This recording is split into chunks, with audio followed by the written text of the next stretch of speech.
فاطمہ زہرا یا فاطمہ زہرا یا فاطمہ زہرا.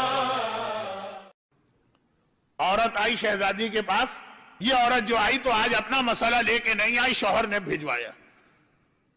کہا کہ شہزادی سے اتنا پوچھ لینا کہ کیا ہم آپ کے شیعہ ہیں. کیا جواب دی؟ کہا کہ اگر تمہارے شوہر میں 4 باتیں پائی جاتی ہیں تو وہ ہمارا شیعہ. نمبر 1, وہ ہم سے اور ہمارے گھرانے سے محبت کرتا ہو. نمبر 2, وہ ہم سے اور ہمارے دشمنوں سے بیزاری اختیار کرتا ہو. نمبر 3, ہر اس بات پہ عمل کرتا ہو جس کا ہم نے حکم دیا. اور نمبر 4, ہر اس بات سے اپنے آپ کو بچاتا ہو اور محفوظ کرتا ہو جس سے ہم بچے اور جس سے ہم نے اپنے آپ کو محفوظ کیا.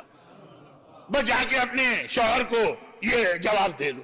کیونکہ مومنہ خود تو یہ سوال لے کے نہیں آئی تھی, تو اس نے تو سوچا بھی نہیں, سمجھا بھی نہیں, بس جواب یاد کیا اور اسی طرح لے جا کے شوہر کو دے دی. فوراً واپس شہزادی کی بارگاہ میں کھڑی ہے. شہزادی مسکرائی. کہا کہ کیا کوئی اور سوال لے کے آئی ہو؟ نہیں. شہزادی جب میں نے یہ جواب اپنے شوہر کو دیا وہ تو رونے لگا, زارو قطار رونے لگا, اور کہنے لگا کہ جا کے ایک مرتبہ اور. اب وہ اتنا بے چین ہے کہ اتنا بھی ٹھہرنے کو تیار نہیں کہ اللہ کے رسول مدینے واپس آئیں تو جا کے ڈائریکٹ رسول اللہ سے پوچھے. اتنا وہ بے چین ہو گیا. یہ مومن کی پہچان ہے کہ عذاب خدا سنتا ہے تو وہ اتنا ہی گھبرا جاتا ہے. گھبرا گیا. کہا جا کے شہزادی کی خدمت میں بس ایک میری درخواست پیش کر دینا. کہا کہ شہزادی سے کہنا پہلی 2 باتیں تو یقینی ہیں, تیسری اور چوتھی بات اپنی حد تک کوشش کرتے ہیں لیکن کہیں کہیں سستی اور لاپرواہی اور غفلت ہو جاتی. تو اس کا مطلب یہ ہے کہ ہم آپ کے شیعہ نہیں. آپ نے کہا 4 باتیں ہیں, 4 میں سے 2 ہم میں نہیں ہیں, اور اگر ہم شیعہ نہیں ہیں تو اس کا مطلب ہمیں جنت نہیں ملے گی. آپ کے بابا فرما کے گئے کہ جنت تو صرف علی کے شیعوں کو ہو, تو ہمارا ٹھکانہ کہاں ہوگا.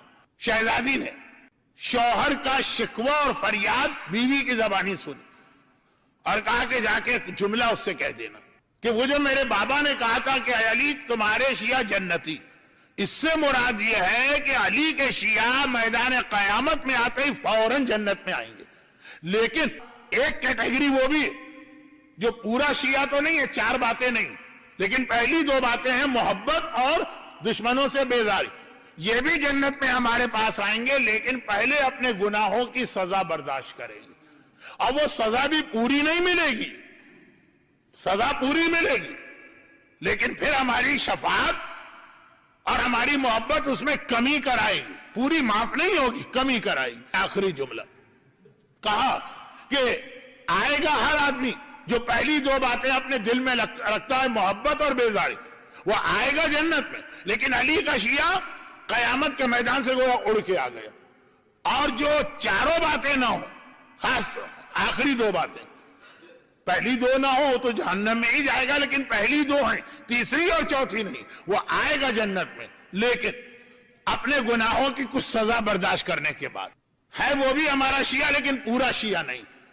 آخری جملہ جس کے لیے میں نے پوری روایت پڑھی, شہزادی نے کہا لیکن ہاں اپنے شوہر سے ایک بات یہ کہہ دینا, یہ آخری جملہ, اور وہ یہ کہ اگر پہلی 2 باتیں اس کے اندر ہیں, محبت اہل بیت, دشمنان اہل بیت سے بیزاری, وہ آئے گا جنت میں ہمارے پاس سزا برداشت کر کے. آخری جملہ. لیکن ایک بات کہہ دینا, میں جنت کے دروازے پہ کھڑی اس وقت تک اس کا انتظار کرتی رہوں گی جب تک کہ میرا آخری شیعہ بھی جنت میں داخل نہ ہو جائے یا میرے لال حسین کا آخری عزادار بھی جنت میں داخل نہ ہو جائے. میں جنت کے دروازے پہ کھڑی ہوں. عام مومنین جنت میں چلے گئے, جنت کی نعمتوں کے مزے لوٹ رہے ہیں, اہل بیت بھی جنت میں, فاطمہ زہرا جنت پہ کھڑی ہیں. بلایا جا رہا. آئیے شہزادی, جنت میں بابا اللہ کے رسول یاد کر رہے ہیں بیٹی کو, مولا کائنات حسین اپنی ماں کہہ رہے ہیں. نہیں, شہزادی کہیں گے نہیں, ابھی میرا چاہنے والا عذاب خدا میں مبتلا ہے, میں اس کے لیے دعا بھی کر رہی ہوں.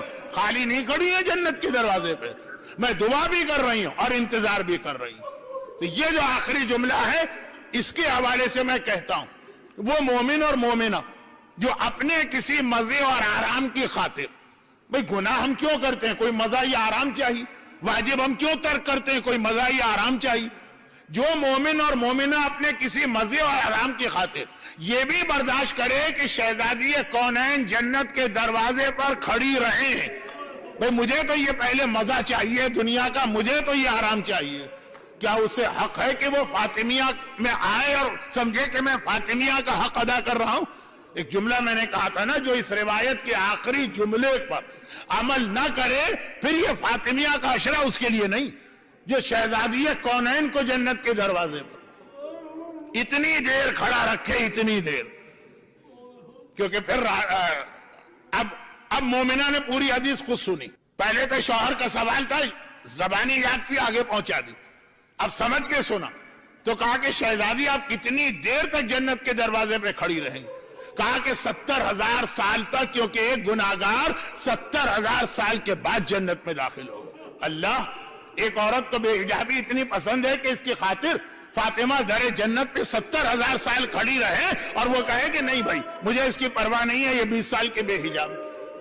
ایک آدمی کو صبح کے وقت سونا اتنا پسند ہے، فاطمہ زہرا 70,000 سال جنت کے دروازے پہ کھڑی رہیں یا اپنی نماز قضا کرتا رہے. اور کون فاطمہ زہرا؟ ابھی جنت کے اندر فل فلیج داخل نہیں ہوئی ہیں، دروازے پر ہیں. تو دروازہ جنت پہ جب فاطمہ پہنچیں گی نا، دیکھیں میں کل ہی کے مصائب سے ربط دے رہا ہوں. تو کل کا جو جملہ تھا نا، آخری جملہ، اسی سے آج کا جملہ سنی. خالی غسل میت تک فاطمہ کا پہلو زخمی نہیں ہے، قیامت کے دن بھی رسول کی بیٹی زخمی آئے گی. اور خالی قیامت تک یہ زخمی نہیں ہے، جنت کے دروازے تک فاطمہ زخمی جائے گی. اور یہ زخمی فاطمہ 70,000 سال اس لیے انتظار کر رہی ہے کہ اس کا ایک چاہنے والا یا اس کی ایک چاہنے والی گناہ چھوڑنے کو تیار نہیں. جبکہ کتنے ہی چھوٹے موٹے گناہ تو اللہ محبت زہرا کی وجہ سے ویسے ہی معاف کر رہا ہے، یہ بڑے بڑے گناہوں کی بات.